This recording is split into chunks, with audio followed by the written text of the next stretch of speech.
Actually मुझे ये पूछना था कि जैसे रितु सर के लिंक से ना हमने पहले भी मैंने अपने फ्रेंड के साथ एक स्टोर बनाया था एंड उसमें सेल्स वगैरह का कोई इशू नहीं है। प्रोडक्ट वगैरह टेस्ट करके देख लिया है, सारी सेल्स वगैरह अच्छी है।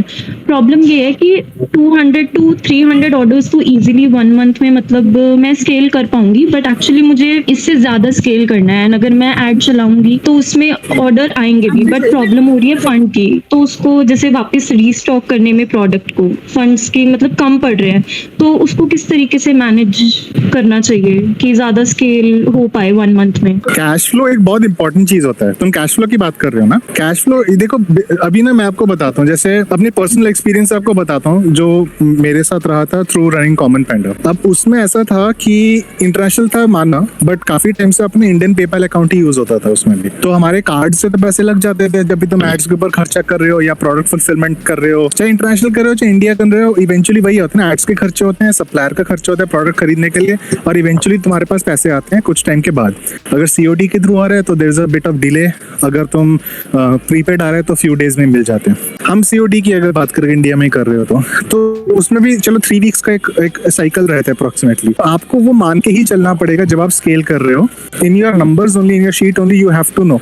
इसके लिए मोदी जी ने कल बताया था, बहुत इंपॉर्टेंट चीज बताया था कि नंबर गणित की ही गेम है पूरी, है ना।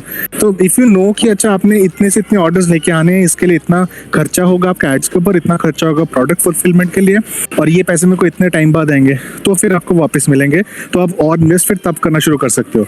The key thing here to remember is reinvestment. आपने बेसिकली जो भी कमाया, जो भी प्रॉफिट किया, जैसे भी किया, उसको अब निकालोगे नहीं, ठीक है, for a long long time, ठीक है। Even after I had crossed I think more than $1 million on the CP store, तब तक मैंने पैसे निकाले ही नहीं थे। आई थिंक 1.5 to 2 जब क्रॉस हो गया तो उसके बाद अपने वहां से पैसे निकालने शुरू किए। क्यों? क्योंकि तब तक हमारा इन्वेंट्री साइकिल इतना बन गया था कि वी हैड इन्वेंट्री वर्थ $150,000-200,000 की इन्वेंट्री है, हमें पता है कि मेरे को प्रॉब्लम नहीं होगा इन्वेंट्री फुलफिलमेंट में। अब वो साइकिल सा बन जाता है, तो वो हर एक का एक डिफरेंट थ्रेशोल्ड रहेगा। वो तो आपका वो थ्रेशोल्ड जितना वो रहेगा बेस्ड ऑन कि आपने कितना ऑर्डर वॉल्यूम करना है। अगर आप 100-200 से खुश हो तो उसका एक थ्रेशोल्ड होगा। अगर आपको 500,000 तक लेके जाना है तो उसके लिए आपको और काफी टाइम तक निकालना। तो बेसिकली आप you will stop withdrawing money from business for your expenses और समथिंग एल्स। आप उसको री इन्वेस्ट करते रहोगे बेसिकली जो भी कमा रहे हो। मेन वो रहता है, बट वो कैलकुलेशंस आपको ही करनी पड़ेगी क्योंकि आपको ही पता आपका बिजनेस कैसे काम करता है, कितना प्रॉफिट मार्जिन है, क्या रेवेन्यू कैसे आता है, वो सब चीजें। हाँ जी, okay, thank you.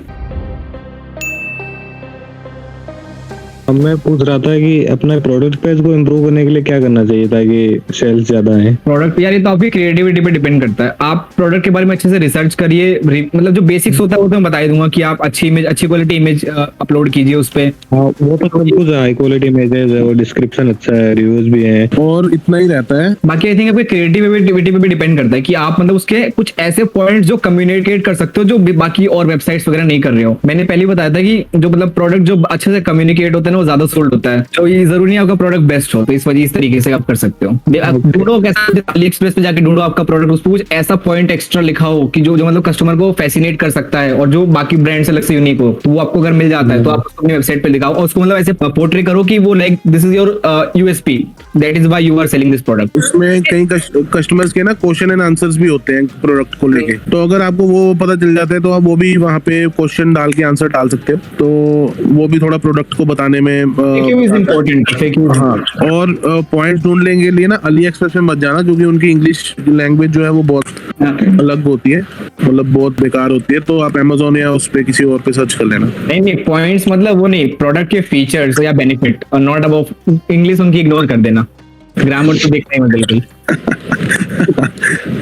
What you saw was a small recording from the complete problem solving session that was conducted live inside the Ecom Tower. You can watch the recording of that session as well as dozens and dozens of other sessions that we have conducted and attend future live problem solving sessions where you can ask your questions by joining the Ecom Tower for free. All you need to do is go to flying-start-online.com, sign up for a free Shopify trial, connect your store to Flying Start Online so that you get access to the lobby. From there you can start attending one problem solving session per week. When you pay your first Shopify bill, you get upgraded to the studio level where you can start attending not just the problem solving sessions but also live classes and a lot more, including perks, rewards, books, merch, meetups, so much more. The Ecom Tower is waiting for you. I can't wait to see you inside.